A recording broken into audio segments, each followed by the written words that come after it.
body that actually functions better by eating fats.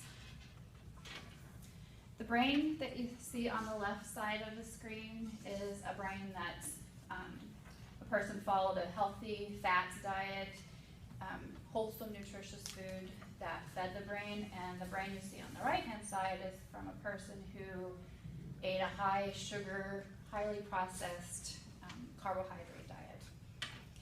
I'm going to talk to you today about your brain. The brain is a very important organ, as we all know, and I feel it's very important that we all know how it functions and what it needs to function the best. I have a strong family history on both sides of my family with Alzheimer's and dementia, so this is something that is very important to me to learn more about as I get older. So I'm going to talk today about brain anatomy and function, Alzheimer's disease and dementia, and ways we can adopt brain healthier lifestyles. So the first point I'm going to talk to you today is about brain anatomy and function. And the information I got for this was from the Human Brain book by Rita Carter. It was a very good, easy read book just to get some basic information in this amount of time on the brain.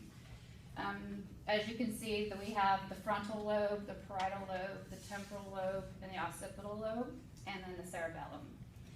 And they all have different functions, and the frontal lobe, which obviously is in the front of your brain, is the main role is for thinking, concentration, emotions. It's responsible for language and word associations. And the parietal lobe on the sides is actually it's like right up here, is responsible for perception, sensory, visual, auditory, things like that. It helps us guide us on how to behave.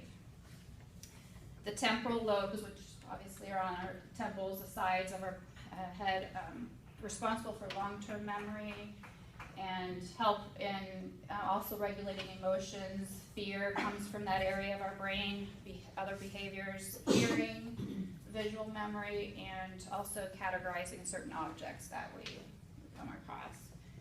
And then the back of the brain is the occipital lobe, which is main purpose is just for vision. And it's not shown here, but the hippocampus is in the center of the brain, and it's kind of like a seahorse shaped, and it's responsible for purely memory.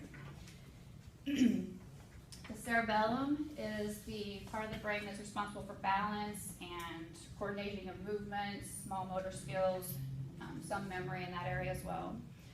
So I've talked about, so there's some basic brain functions, anatomy of brain functions, and the next thing I'd like to talk to you about is Alzheimer's and dementia.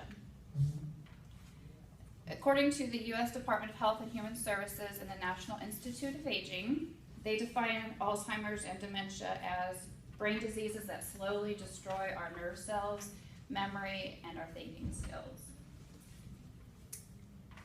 Eventually, what happens is the Alzheimer's disease will lead to what you're seeing here on the right-hand side of the screen, where the brain atrophies and actually starts to shrink, and certain areas become less able to communicate with each other due to the actual brain is dying.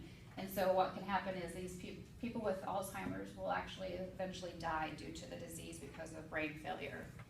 Alzheimer's is the most common form of dementia, and what you're seeing here is not a normal way a brain looks as it ages.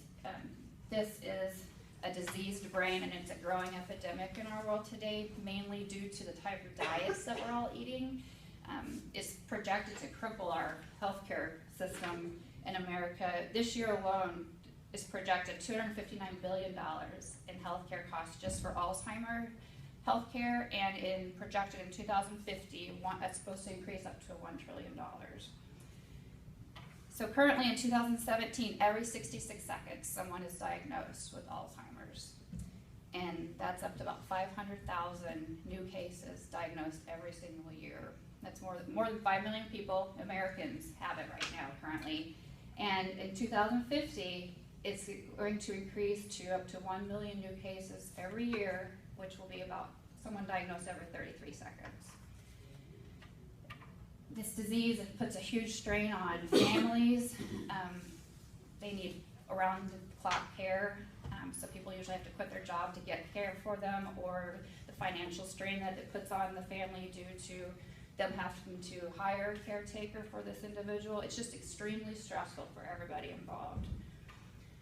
So now that we've talked just briefly about Alzheimer's and dementia, the last thing I want to talk to you today is about my third point, which is how we can all adopt brain healthier lifestyles. And according to an article in the Alzheimer's Association, it was the Alzheimer's Disease Facts and Figures article. It talked about how exercise is wonderful for our brain. It actually feeds the brain because it increases the oxygen in our brain. So even just doing 30 minutes of cardio exercise 5 days a week can increase oxygen to your brain and actually help your hippocampus, which is that center part we talked about, that can help it grow, which again is shrinking due to the types of diets that we seem to consume here in America. And then there's also food, obviously, and nutrients that are very supportive in helping with good brain health. Walnuts, which is here at the top, are huge in providing good antioxidants to the brain, which decreases inflammation, omega-3 fatty acids, and the blueberries, they have flavonoids. Dark chocolate also is very beneficial to the brain. The flavonoids increase the communication in the brain cells and help regenerate brain cells that actually do die, because that is possible. Coconut oil in the middle there is huge right now on studies being done on how the medium chain triglycerides actually get converted to ketones, and they feed the brain cells by providing fuel to the brain. So I just want to kind of review what we've talked about in closing today. We talked about brain anatomy and function, Alzheimer's, dementia, and brain healthier lifestyles. And I just want to read this from Rebecca Richfield. She's a registered dietitian. It says, your brain is the fattest organ in your body, 60% fat. It needs fatty acids to work. So feed your brain, and it says fat-free is not for me. So I just want to encourage you all to give yourself permission to, with every meal, to eat healthy fats. A tablespoon with every meal is really all you need. And thank you.